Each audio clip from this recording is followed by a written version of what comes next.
तो wild life में तमाम तरह के जानवर आते हैं, तमाम तरह की बर्ड्स आती हैं, तमाम तरह के इंसेक्ट्स यानी कि कीड़े मकोड़े आते हैं, और इसके अलावा तमाम तरह के एक्वाटिक लाइफ फॉर्म्स आते हैं। एक्वाटिक यानी कि एक्वा यानी कि पानी, एंड एक्वाटिक यानी कि पानी में रहने वाले लाइफ फॉर्म्स।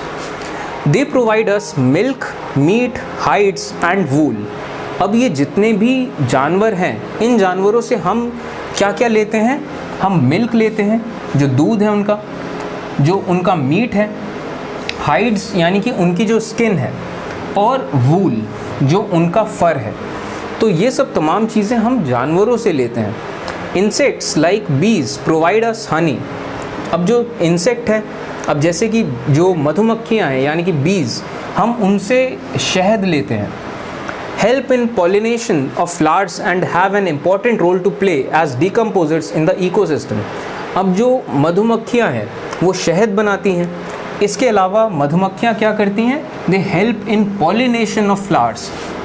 वो फूलों को उगाने में मदद करती हैं और अलग अलग फूलों को एक जगह से दूसरी जगह उनको बीज ले जाके उनको नए पौधे बनाने में भी मदद करती हैं। They have an important role to play as decomposers. अब मधुमक्खियाँ डीकम्पोजर्स का भी बहुत अच्छा रोल निभाती हैं। डीकम्पोजर्स यानी कि चीज़ों को ख़त्म करने का, डीकम्पोज करने का। The birds feed on insects and act as decomposers as well. अब जो चिड़ियाँ हैं, ये चिड़ियाँ क्या करती हैं? They feed on insects. ये कीड़े मकोड़े खाती हैं और ये भी क्या करती हैं? Act as decomposers. कोई भी जो ऐसी चीज़ है जो कि ख़राब हो रही है, उनको खा पी के डिकम्पोज करना, ये चिड़िया भी बहुत अच्छा करती है। Vultures due to its ability to feed on dead livestock is a scavenger. अब जो जानवर मर जाते हैं, जो डेड लाइफ स्टॉक होते हैं, जो मरे हुए जानवर हैं, उन जानवरों को वल्चर खाती है। वल्चर यानी कि जो गिद्ध होता है, और इस वजह से वल्चर को क्या कहते हैं? स्कैवेंजर। जो भी जानवर मरे हुए जानवरों को खाते हैं, जो मरे हुए सड़ी हुई डेड बॉडीज़ हैं, उनको खाते हैं, उनको कहते हैं स्कैवेंजर। और इस वजह से जितने भी मरे जानवर हैं वो डिकम्पोज होते हैं और आसानी से। And they are considered vital cleansers of the environment. Cleanser यानी कि सफाई करने वाला। तो जो स्कैवेंजर्स होते हैं गिद्ध जैसे, in so animals however small all are integral to maintaining the balance in ecosystem. इस वजह से जितने भी जानवर हैं वो भले ही कितने छोटे क्यों ना हो, हर किसी का एक इंटीग्रल रोल है हमारा इकोसिस्टम का जो बैलेंस है उसे मेंटेन करने के लिए। हर ऑर्गेनिज्म अपना अपना एक रोल प्ले करता है, चाहे वो कैसा भी ऑर्गेनिज्म हो। वो फूड चेन का और इस इकोसिस्टम का सब के सब बहुत इंटीग्रल पार्ट होते हैं। और जब भी इस पूरे सिस्टम से, इकोसिस्टम से मान लीजिए कोई भी जानवर गायब होता है तो उसका इफ़ेक्ट पूरे इकोसिस्टम पे आता है। अब जैसे ये मधुमक्खियाँ हैं, जो बीज हैं, अगर मान लीजिए बीज एक्सटिंक्ट हो जाएं, इस दुनिया से ख़त्म हो जाएं, तो उस चीज़ का इफ़ेक्ट हम इंसानों पे बहुत बड़ा इफ़ेक्ट होगा। खैर, अब आगे बढ़ते हैं अपने अगले टॉपिक पे। अब हमारा अगला टॉपिक है डिस्ट्रीब्यूशन ऑफ वेजिटेशन, यानी कि जितने भी तरह के पेड़ पौधे हैं, जंगल हैं, उनका डिस्ट्रीब्यूशन किस तरीके से है। The growth of vegetation depends upon temperature and moisture. किसी भी जगह में किस तरीके के पेड़ होंगे ये डिपेंड करता है उस जगह का टेम्परेचर कैसा है और उस जगह में मॉइस्चर कितना है। मॉइस्चर यानी कि नमी, यानी कि उस जगह में पानी कितना मिलता है पेड़ पौधों को, उस पर डिपेंड करता है उस जगह में, किसी भी जगह में कैसे पेड़ पौधे होंगे, कैसे जंगल होंगे वहाँ पे। In areas of heavy rainfall huge trees grow, the amount of moisture decreases the size of trees and their density reduces. जिन जगहों में बहुत ज़्यादा हैवी रेनफॉल होता है, बहुत भारी बारिश होती है, उन जगहों में बहुत बड़े बड़े पेड़ उगते हैं। और जैसे जैसे ये पानी कम होता जाता है किसी भी जगह में, जैसे कोई और दूसरी जगह है जहाँ पे इतनी ज़्यादा बारिश नहीं होती, वहाँ पे जैसे मॉइस्चर कम होता है उसी हिसाब से जो पेड़ों का साइज़ है और पेड़ों की जो डेंसिटी है वो भी कम होती है। अब जैसे कि short stunted trees and grass grows in regions of moderate rainfall. जहाँ पे मॉडरेट रेनफॉल होती है, मॉडरेट यानी कि ना बहुत ज़्यादा और ना बहुत ज़्यादा कम, मॉडरेट बीच में, तो जहाँ पे बहुत ज़्यादा रेनफॉल होती है वहाँ बहुत बड़े पेड़ होते हैं। जहाँ पे मॉडरेट रेनफॉल होती है, जहाँ बहुत ज़्यादा भी नहीं बहुत कम भी नहीं, वहाँ पे कैसे होते हैं, शॉर्ट स्टंटेड ट्रीज। स्टंटेड यानी कि रुक जाना, तो शॉर्ट स्टंटेड ट्रीज यानी कि जो पेड़ हैं लेकिन बहुत ज़्यादा बढ़ नहीं पाए। और जो ग्रास है, तमाम तरह की जो घास हैं वो उगती हैं ऐसे एरिया में जहाँ पे मॉडरेट रेनफॉल होता है। और अगर बात करें उन एरियाज़ की जहाँ पे बारिश बहुत कम होती है, तो ऐसे एरियाज़ में कैसे पेड़ उगेंगे? तो जाहिर सी बात है, जहाँ पे बारिश बहुत कम होती है, मॉइस्चर बहुत कम है, वहाँ पे सबसे छोटे पेड़ उगेंगे और बहुत पतले होंगे वो पेड़, ज़्यादा डेंसिटी नहीं होगी उनमें। Thorny shrubs and scrubs grow in dry areas of low rainfall. जो ड्राई एरियाज होते हैं जहाँ पे रेनफॉल बहुत कम होती है, कम बारिश होती है, वहाँ पे क्या होते हैं, थॉर्नी श्रब्स यानी कि पौधे होते हैं, और वो भी कांटे वाले पौधे। और स्क्रब्स का मतलब भी यही छोटे मोटे जो घास और पौधे होते हैं। In such areas plants have deep roots. जो बहुत सूखे इलाके होते हैं, ऐसे वहाँ के जो पौधे होते हैं, वहाँ की जो पौधों की जड़ होती है वो बहुत डीप होती है। और उसका रीज़न क्या है कि जब वो सूखे इलाके में है तो अब पौधों को जीने के लिए पानी चाहिए। पानी कहाँ से मिलता है? जड़ों से। तो पानी कम है उन इलाकों में, सूखे इलाके हैं, तो जड़ों को बहुत ज़्यादा नीचे तक जाना पड़ता है पानी के लिए। तो इस वजह से जो सूखे इलाकों के पौधे होते हैं उनकी जड़ें बहुत नीचे तक जाती हैं। जबकि ऐसे इलाके अगर होंगे जहाँ पे बारिश बहुत अच्छी खासी होती है, वहाँ पे पेड़ों की जड़ को बहुत मेहनत नहीं करनी पड़ती, बस थोड़ा सा अगर वो नीचे चले जाएँ तो उनको अच्छा खासा पानी मिल जाता है। तो उन पेड़ों की जड़ें बहुत ज़्यादा नीचे और बहुत ज़्यादा आसपास नहीं फैलती, उनको जितना पानी मिलना होता है वो मिल जाता है। तो in such areas plants have deep roots. पहली बात, उनकी रूट्स बहुत गहरी होती हैं, और दूसरी बात, leaves with thorny and vaccine surface. अब जो पानी इन्होंने लिया अपनी जड़ से, और वो पानी कहाँ जाता है? अलग अलग पत्तियों में। अब जब बहुत गर्म इलाके हैं, बारिश कम कहाँ ज़्यादा होती है? जहाँ बहुत ज़्यादा गर्मी पड़ती है, जो गर्म इलाके हैं। अब जो बहुत ज़्यादा गर्म इलाके हैं वहाँ पे अगर पत्ती फ्लैट होगी तो वहाँ से पानी बहुत इवेपोरेट होगा। तो होता क्या है, पानी अगर ज़्यादा इवेपोरेट हो जाएगा और जड़ से ज़्यादा मिलेगा नहीं पानी पौधे को, तो पौधा सूखने लगेगा, पानी कम होने लगेगा। तो ऐसे पौधे इवॉल्व कैसे होते चले गए? उन पौधों की जो पत्तियाँ हैं वो बहुत छोटी होती हैं, बहुत पतली होती हैं, इतनी पतली हो जाती हैं कि वो कांटे बन जाते हैं। तो इस वजह से उनकी जो पत्तियां होती हैं वो कांटेदार हो जाती हैं और वैक्सी हो जाती हैं। वैक्सी यानी कि जैसे मोम की पत्तियां हों। और ये ऐसा क्यों होता है? जिससे कि पानी उड़ ना सके पत्तियों से, कि जितना भी पानी उस पौधे के पास है वो उसके पास ही रहे, वो उड़ ना जाए पानी पौधे से। Tundra vegetation of cold polar regions comprises of mosses and lichens। अब बात करते हैं पोलर रीजन्स की, जहाँ पे बहुत ज़्यादा ठंडक होती है और बर्फ़ पड़ती है। तो पोलर रीजन्स में होती है टंड्रा वेजिटेशन। और इसमें क्या होते हैं, पोलर रीजन्स में वहाँ पेड़ पौधे बहुत कम होते हैं, घास बहुत कम होती है, क्योंकि वहाँ बर्फ़ ज़्यादा है। तो ऐसी जगहों में क्या होते हैं, मॉसेस होते हैं और लिचन्स होते हैं। तो पेड़ पौधों के नाम पे सिर्फ ये होता है पोलर रीजन्स में। अब हम डिस्कस करते हैं टाइप्स ऑफ फॉरेस्ट, कि कितने तरह के जंगल होते हैं। Forests are broadly classified as evergreen and deciduous depending upon when they shed their leaves। तो जो जंगल होते हैं वो बेसिकली दो तरीके से क्लासिफाई किए जाते हैं, और ये क्लासिफिकेशन किस पे डिपेंड करता है कि depending upon when they shade there leaves, कि वो उन जंगलों के जो पेड़ हैं उनकी पत्तियां कब झड़ती हैं। तो इस तरीके से दो तरह के फॉरेस्ट होते हैं, एक होते हैं एवरग्रीन फॉरेस्ट और एक होते हैं डेसिडियस फॉरेस्ट। अब इन दोनों में फ़र्क क्या है ये डिस्कस करते हैं, आपको तब समझ में आएगा कि बात क्या चल रही है। तो पहले जो होते हैं वो होते हैं एवरग्रीन फॉरेस्ट। अब एवरग्रीन, ये जो वर्ड है, एवरग्रीन का मतलब क्या है? जो हमेशा ग्रीन रहे, मतलब उसकी पत्तियां कभी नहीं झड़ती हैं, मतलब झड़ती हैं एक साथ कभी नहीं झड़ती हैं।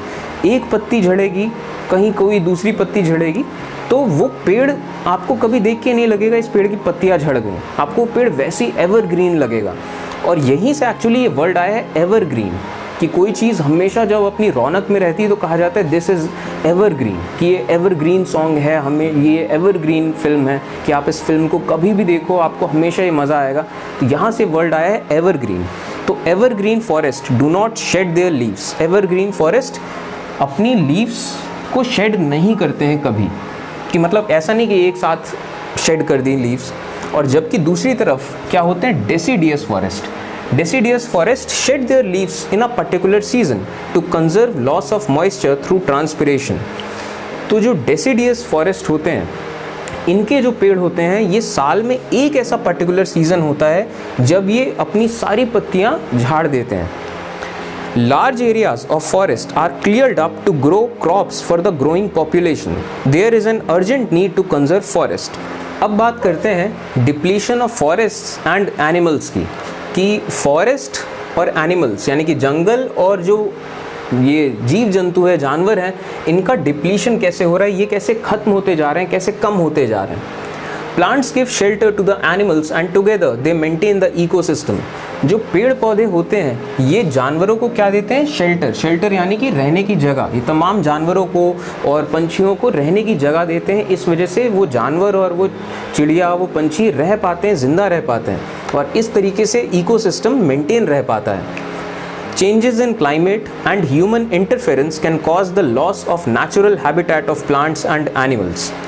क्लाइमेट में होने वाले चेंजेस की वजह से और ह्यूमन इंटरफेरेंस की वजह से, ह्यूमन इंटरफेरेंस यानी कि इंसान आए, जंगल काट दिए, जंगल काट दिए, रहने की जगह है नहीं, तो सारे चिड़िया न जाने कितने जानवर मर जाएंगे, उनके लिए रहने की जगह नहीं, तो ये सब है ह्यूमन इंटरफेरेंस।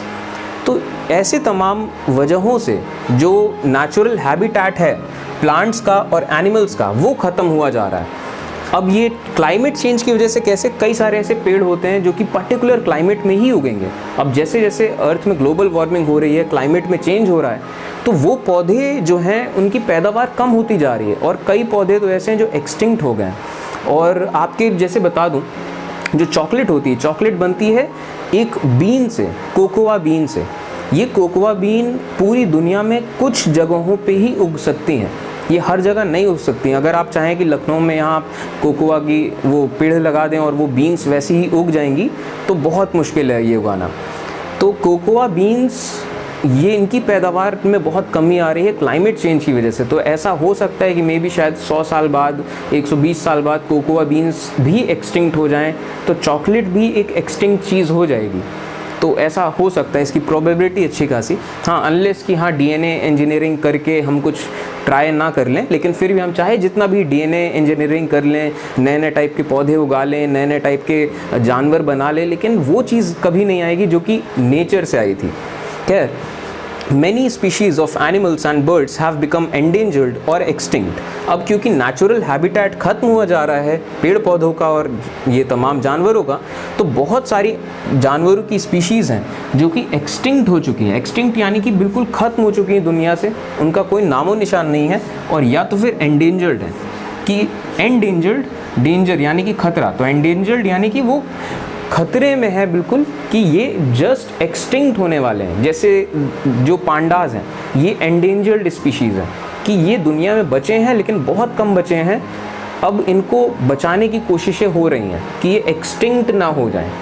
और जैसे एक्सटिंक्ट जानवरों की बात करी जाए तो जैसे वाइट राइनोसोरस अभी हाल में एक्सटिंक्ट हुआ है। डिफॉरेस्टेशन, पेड़ काटना, कंस्ट्रक्शनल एक्टिविटीज़ की अलग अलग जगह में कंस्ट्रक्शन कर देना, फॉरेस्ट फायर्स जो जंगलों में आग लग जाती है, पोचिंग पोचिंग को चलिए हम डिस्कस करेंगे थोड़ी देर में।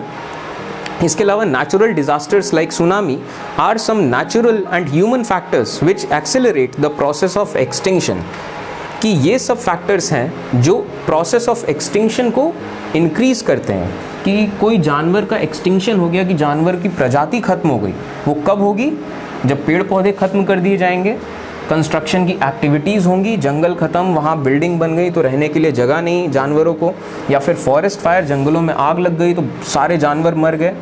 इसके अलावा पोचिंग और नेचुरल डिज़ास्टर्स की बाढ़, सुनामी आ गया, सुनामी की वजह से बाढ़ आ गई, बाढ़ में सारे जानवर डूब गए, जितने थोड़े बहुत बचे थे जो एंडेंजर्ड थे वो एक्सटिंक्ट हो गए। या फिर जो थे वो एंडेंजर्ड हो गए। तो ये सब तमाम फैक्टर्स की वजह से बहुत सारे जानवर मरते हैं। अब चलिए डिस्कस करते हैं पोचिंग को। ये जो वर्ड है पोचिंग, इसका मतलब होता है जानवरों का शिकार करना या जानवरों को मारना। लेकिन अब ये जो वर्ड है हंटिंग, हंटिंग का भी यही मतलब है, जानवरों को मारना या जानवरों को शिकार करना। तो हंटिंग और पोचिंग में फ़र्क क्या है? तो फ़र्क बेसिकली ये है, जब आप अपनी भूख मिटाने के लिए किसी जानवर को मारते हो उसको खाने के लिए, तो इसे कहेंगे हंटिंग, हंट करना। लेकिन जब आप किसी जानवर को मारते हो उस जानवर को बेचने के लिए या उस जानवर के किसी पार्ट को बेचने के लिए, उसे कहा जाता है पोचिंग। ये फ़र्क है हंटिंग और पोचिंग में। और लेकिन खैर कुछ भी कहा जाए, at the end of the day मर तो जानवर ही रहा है।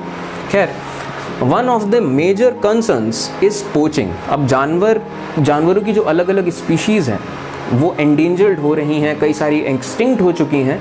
तो इसका एक बहुत बड़ी वजहों में से एक वजह है poaching. Animals are poached for collection and illegal trade of hides, skin, nails, teeth etcetera. जानवरों की पोचिंग करी जाती है किस लिए? कलेक्शन करने के लिए और इलीगल ट्रेड के लिए। कि जैसे कई लोग को शौक़ होता है कि बारहसिंघा के जो सींग हैं उसका कलेक्शन करेंगे, तो जितने बारहसिंघा मिल रहे हैं उनको मारे जा रहे हैं। और इसके अलावा इलीगल ट्रेड के लिए, जैसे कई लोग का मानना है कि जो हाथी के दांत होते हैं उनको घर में रखने से बहुत शुभ होता है, बहुत अच्छी चीज़ें होती हैं, तो हाथी के दांत अब कहाँ से लाएं? तो उसके लिए हाथी को मारना पड़ेगा। तो हाथी को लोग मारते हैं और हाथी के दांत को बेचते हैं और बहुत महंगा बिकता है ये ब्लैक मार्केट में। तो इस तरीके से जानवर मारे जाते हैं कलेक्शन के लिए और इलीगल ट्रेड के लिए। और जानवरों का क्या क्या एक कलेक्शन और इलीगल ट्रेड किया जाता है? उनकी जो स्किन है, हाइड्स का भी मतलब स्किन ही एक तरीके से, उनके जो नाखून हैं, उनके जो दांत हैं, उनके जो बॉडी ऑर्गन्स, तमाम बॉडी ऑर्गन्स का यूज़ किया जाता है। मेडिसिन्स में दवाइयाँ बनाने के लिए कई सारे यूज़ किया जाता है। इसके अलावा डेकोरेटिव आइटम्स के लिए कई तरीके से यूज़ होते हैं। सम ऑफ दीज एनिमल्स, अब जिन जानवरों की पोचिंग होती है उन जानवरों में से कुछ के एग्जाम्पल हैं tiger, lion, elephant, deer, crocodile, rhinoceros, peacock. ऐसे तमाम जानवर हैं जिनकी पोचिंग करी जाती है। Poaching results in short decline in number of particular species. अब जब किसी जानवर को मार के आप उसे बेच सकते हो बहुत ज़्यादा कीमतों में, तो खुद सोचिए बहुत सारे लोग ये काम करने लग जाएंगे और डेली बेसिस पे ना जाने कितने सैकड़ों हज़ारों जानवर मरेंगे। तो पोचिंग अगर किसी जानवर की चालू हो गई तो बहुत कम टाइम में उस जानवर की स्पीशीज़ बहुत कम हो जाएगी, क्योंकि इंसान तो फिर अंधे हो जाते हैं फ़ायदे में, कि जहाँ उनको फ़ायदा दिख रहा है वो फिर वो काम करना रोकते नहीं हैं। उनको पता होता है लेकिन नहीं रोक सकते। अब अभी एग्जाम्पल हम लेते हैं, जैसे मान लीजिए हमारे अर्थ में इतनी दिक्कतें हो रही हैं, तमाम जगह बात हो रही है कि प्लास्टिक की वजह से ऐसा हो रहा है, वैसा हो रहा है। लेकिन प्लास्टिक बैन करने की जब बात आती है तो हमेशा सरकार क्या करती है? वो जो प्लास्टिक की थैलियाँ होती है उसे बैन कर देती है। चलो ठीक, थैलियाँ बैन कर दी, लेकिन जो मल्टीनेशनल कंपनीज़ हैं जो बॉटल्स बना रही हैं, ये बना रही हैं, वो बना रही हैं, ये सब इतने रैपर्स बना रही हैं, उन पे कुछ नहीं होता। क्यों? क्योंकि भाई उनसे रेवेन्यू आ रहा है, पैसा आ रहा है, फ़ायदा हो रहा है। वो बनाने वाली कंपनीज़ भी जान रहे हैं कि यार इन सब चीज़ों की वजह से दुनिया में दिक्कत आ रही हैं, लेकिन वो चीज़ रुकेगी नहीं अचानक से। क्यों? क्योंकि रुक जाएगी तो सबको नुकसान होने लग जाएगा। तो ये बातें करी जाती हैं लेकिन अपना नुकसान कोई नहीं करता है। फ़ायदा जिससे मिलता है वो फ़ायदा कभी रोक नहीं पाता। ये इंसान की फितरत है। अगर किसी चीज़ से फ़ायदा मिल रहा है तो फ़ायदा नहीं रोक पाएगा वो। तो पोचिंग से अगर फ़ायदा मिल रहा है तो लोगों को भले पता हो ये जानवर कम हो रहा है, लेकिन वो जानवर मरना कम नहीं होगा। National parks, wildlife sanctuaries and biosphere reserves are made to protect our natural vegetation and wildlife. कई जगह पे नेशनल पार्क्स बनाए जाते हैं, वाइल्ड लाइफ सेंचुरीज़ बनाई जाती हैं, उसके बाद बायोस्फीयर रिजर्व्स बनाए जाते हैं, जिससे कि वाइल्ड लाइफ और नेचुरल वेजिटेशन को, जो पेड़ पौधे हैं, जानवर हैं, उन सबको कंजर्व किया जा सके।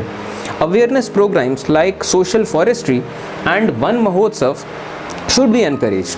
कई सारे अवेयरनेस प्रोग्राम्स जैसे सोशल फॉरेस्ट्री की सामाजिक लेवल पे लोग देख रेख करें जंगलों की, और वन महोत्सव एक महोत्सव हुआ करता था जिसमें तमाम अवेयरनेस दी जाती थी पेड़ पौधों के लिए।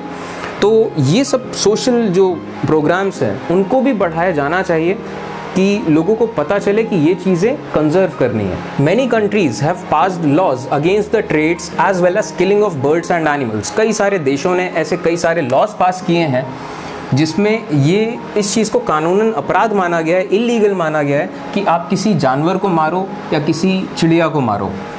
In India killing lions, tigers, dears, peacocks is illegal.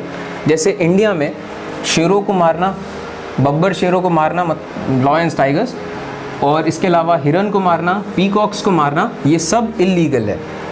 An international convention CITES has been established that lists several species of animals and birds in which trade is prohibited. एक इंटरनेशनल कन्वेंशन बनाया गया जिसका नाम था CITES। तमाम देशों का participation था इसमें, और इसमें साफ साफ एक लिस्ट बनाई गई कि कौन कौन से जानवर हैं और कौन कौन से बर्ड्स हैं जिनका ट्रेड नहीं किया जा सकता, कि जिनका ट्रेड प्रोहिबिटेड है, कि आप इनको खरीद या बेच नहीं सकते हो, और ये अगर बेचते हुए खरीदते हुए पाए गए तो ये इलीगल है, ये अगेंस्ट लॉ है, आपके खिलाफ पनिशमेंट होगा। Around 5000 species of animals and 28,000 species of plants are protected. कि इस कन्वेंशन के मुताबिक जानवरों की 5000 ऐसी स्पीशीज़ हैं और पेड़ों की ऐसी 28,000 स्पीशीज़ हैं जिनको प्रोटेक्टेड माना गया है, यानी कि इनको खरीदा या बेचा नहीं जाएगा, ये इलीगल है। Conservation of plants and animals is an ethical duty of every citizen. पेड़ों को बचाना और जानवरों को बचाना ये एक एथिकल ड्यूटी है हर सिटीज़न की, कि हर नागरिक की ये एथिकल ड्यूटी है, यानी कि एक सामाजिक कर्तव्य है उसका कि वो ध्यान रखे कि पेड़ों को और जानवरों को नुकसान ना पहुँचे। अब चलिए डिस्कस करते हैं फॉरेस्ट फायर्स, यानी कि जो जंगलों में जो आग लग जाती है उसके बारे में। तो forest fire is a threat to entire region of flora and fauna. अब यहाँ पे दो नए टर्म्स हैं, फ्लोरा एंड फौना। पहले इनको डिस्कस करते हैं। तो फ्लोरा का मतलब है किसी भी जगह में जितने भी तरह के पेड़ पौधे होते हैं उन्हें कहा जाता है उस जगह का फ्लोरा, और किसी भी जगह में जितने भी तरह के जानवर होते हैं उन्हें कहा जाता है फौना। तो प्लांट्स और एनिमल्स को ही बोलने का ये दूसरा तरीका है, ठीक है। और किताबों में ये खामखा यूज़ भी किया जाता है, जबकि रियल लाइफ में हम आम बोलचाल की भाषा में ये फ्लोरा फौना यूज़ नहीं करते, लेकिन फिर भी किताबों में लिखा है तो जान लीजिए। तो प्लांट्स एंड एनिमल्स को भी बोलने का दूसरा फॉर्म है। और अगर आपको याद रखना है तो फ्लोरा को याद रखिए फ्लावर से। तो फ्लोरा यानी कि पेड़ पौधे, एंड फौना ऑब्वियसली दूसरा ऑप्शन यही बचा, जानवर। तो फ्लोरा एंड फौना ये तो हो गया। तो forest fire is a threat to entire region of flora and fauna, कि जब जंगल में आग लगती है वो सबके लिए एक थ्रेट है, क्योंकि जंगल में जब आग लगेगी वो पेड़ पौधों को भी नुकसान होगा, जानवर भी मरेंगे। अब it occurs due to mainly 3 reasons. Forest fire basically 3 वजहों से होता है। पहला है natural fire due to lightning. जब बारिश होती है और बिजली कड़कती है तो उसकी वजह से कई बार आग लग जाती है जंगलों में। Fire due to littering by careless people. Littering का मतलब होता है चीज़ें कहीं इधर उधर फेंक देना या फिर इधर उधर चीज़ें बिखेर देना, इसे कहते हैं लिटर करना। तो फायर ड्यू टू लिटरिंग कैसे होता है?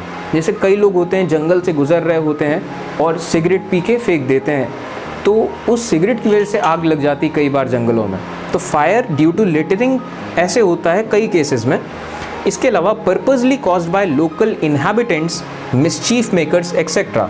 कई बार आग जानबूझ के भी लगाई जाती है और लोकल इनहैबिटेंट्स लगाते हैं। अब ये जो वर्ड है इनहैबिटेंट्स, ये भी वर्ड हैबिटेट से आया है। हैबिटेट से बना इनहैबिटेंट्स, यानी कि किसी भी जगह में जो लोग रहते हैं उन लोगों को उस जगह का इनहैबिटेंट कहा जाएगा। तो कई बार लोकल इनहैबिटेंट्स और मिसचीफ मेकर्स कई बार जानबूझ के भी आग लगाते हैं। Forest fires can be controlled by creating awareness and also by proper detection of fires by ground patrolling and communication networks.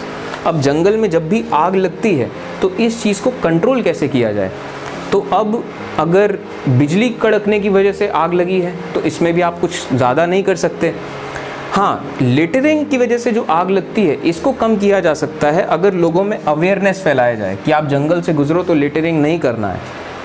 इसके अलावा जानबूझ के आग लगाई जाए। अब इसको कैसे कम करें, ये तो चलिए पॉलिटिकल तरीके हैं, लेकिन अगर कहीं आग लग गई, अब फॉरेस्ट फायर को कैसे कम किया जाए, तो फॉरेस्ट फायर होने ना दें, और अगर हो गया तो अब क्या करें। तो होने ना दें के लिए कि क्या करना है, अवेयरनेस फैलाना है। और फॉरेस्ट फायर अगर हो गया है तो क्या करें। सबसे पहली चीज़ प्रॉपर डिटेक्शन, कि आग लगते ही आपको पता चल जाए कि इस एरिया में आग लगी है, किस तरफ बढ़ रही है और कितनी बड़ी आग है। तो प्रॉपर डिटेक्शन ऑफ फायर। और ये प्रॉपर डिटेक्शन कैसे होता है, जब उस जगह की ग्राउंड पेट्रोलिंग होगी। मान लीजिए जो जंगल है, तो उस जंगल के जितने भी ऑफिसर्स हैं उस जंगल में जिनकी ड्यूटी लगी है, वो ग्राउंड पेट्रोलिंग करते रहें। वो हमेशा इधर उधर घूम के, पेट्रोलिंग का मतलब होता है गश्त लगाना, तो गश्त लगाते रहें, और जहाँ पे भी उन्हें आग मिले कि हाँ यहाँ पे आग लगी है, तो वहाँ डिटेक्ट हो जाएगा कि हाँ यहाँ आग लगी है, फिर उसको आराम से और जल्दी बुझाया जा सकेगा। तो ग्राउंड पेट्रोलिंग करी जाए और कम्युनिकेशन नेटवर्क्स हों, कि अगर किसी बंदे ने देख लिया कि आग लगी है, तो वो अपने पूरे डिपार्टमेंट में एंड सब लोगों को बता सके, पूरे एरिया में बता सके कि हाँ यहाँ पे आग लगी है एंड अब इसके लिए मेजर्स लिए जाएं। तो प्रॉपर ग्राउंड पेट्रोलिंग हो और कम्युनिकेशन नेटवर्क्स हों। इससे क्या होगा, proper detection and forest fires को रोकने में मदद मिलेगी। तो ये था क्लास 8th जियोग्राफी का सेकेंड चैप्टर। Thank you.